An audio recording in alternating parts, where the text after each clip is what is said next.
What's up? What's up? So I'm going to tell you guys another story here. Super excited about this one. Bocas del Toro, Panama.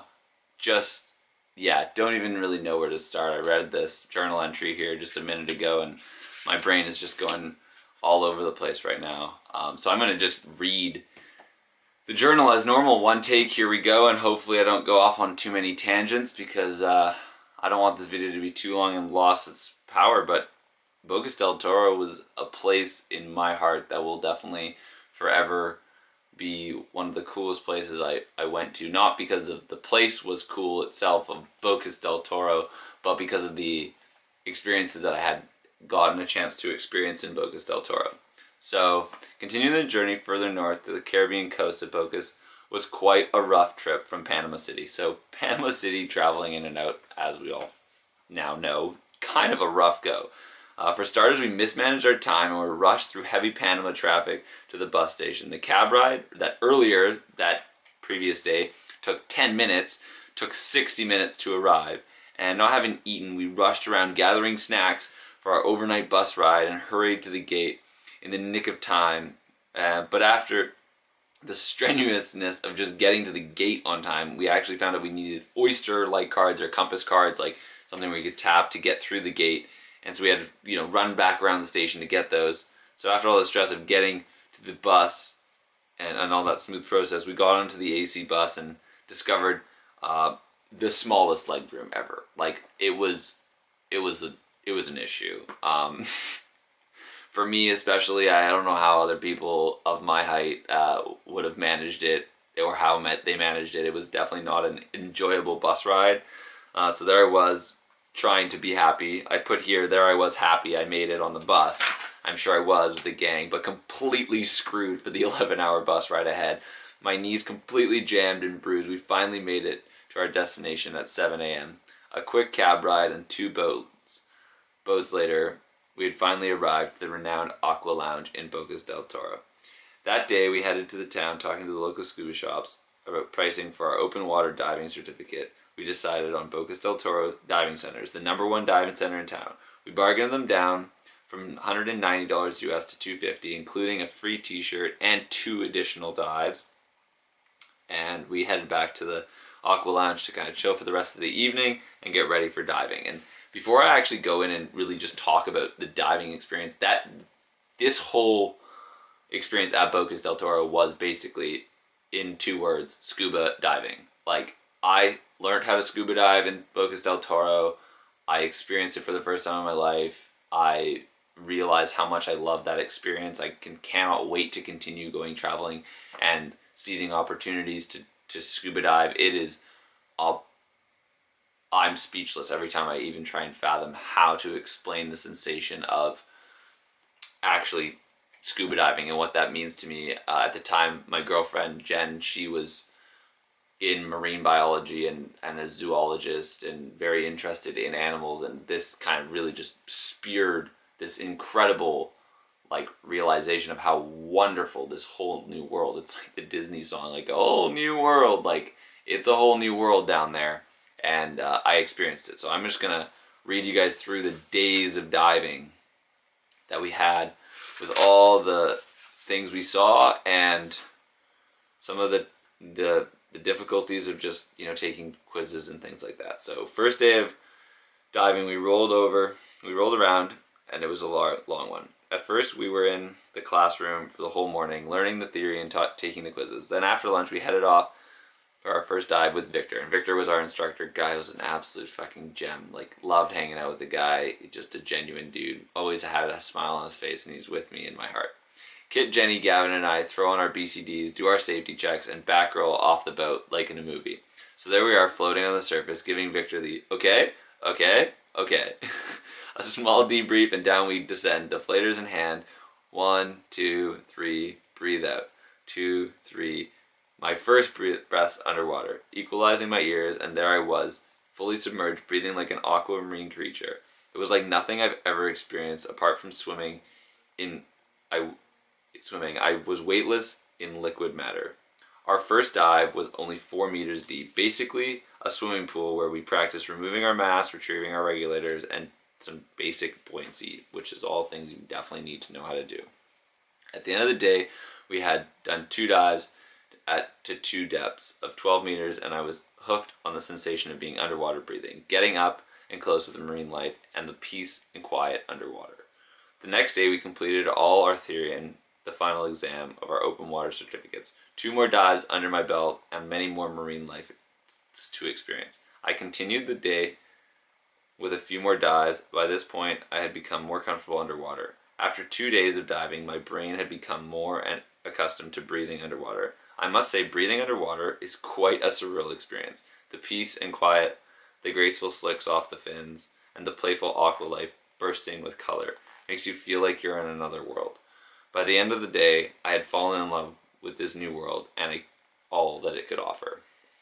The next day was day 3 of our open water certificate course, and by far the most exciting day. Kit, Jenny, Gavin, and I showed up at the dive shop and Kyle Jarrett with Kyle Jarrett and Flo. After preparing the gear with the owner Eddie pulled us aside to talk business. Apparently the deal we struck with him was too good, and they came searching to renegotiate, but this time upselling to an advanced course, $500 US, and a transaction fee for a 9-course dive and 2 free dives, so 11 dives total. We couldn't really say no, especially considering the time frame that it could all be done by Sunday morning. 11 dives in 5 days, my open water and advanced diver's ticket done. That's what I got accomplished. I couldn't wipe the smile off my face, as I still can't. We were getting 2 qualifications for the price of 1, plus fun dives. Let's just say the introduction to scuba diving was off to a great start. So there we sat on a beautiful Friday morning in Bocas del Toro, getting ready to end our open water diving certificates and start over our advanced course. And our last dive, we got to work on swimming without a mask and some buoyancy techniques and positions. During the exercise, I was set free and my mind began to realize I was floating in water and could maneuver however I wish. Victor had us hold 4 buoyancy positions, and I'm gonna just quickly bring that up to the camera so you guys can see. I mean, pardon my absolutely horrendous photo drawings there, but number 4, where you're lying up, is what I really want to talk about. The 4th position is what really got me gears turning in my head. I wondered how the fish must feel looking up there, warping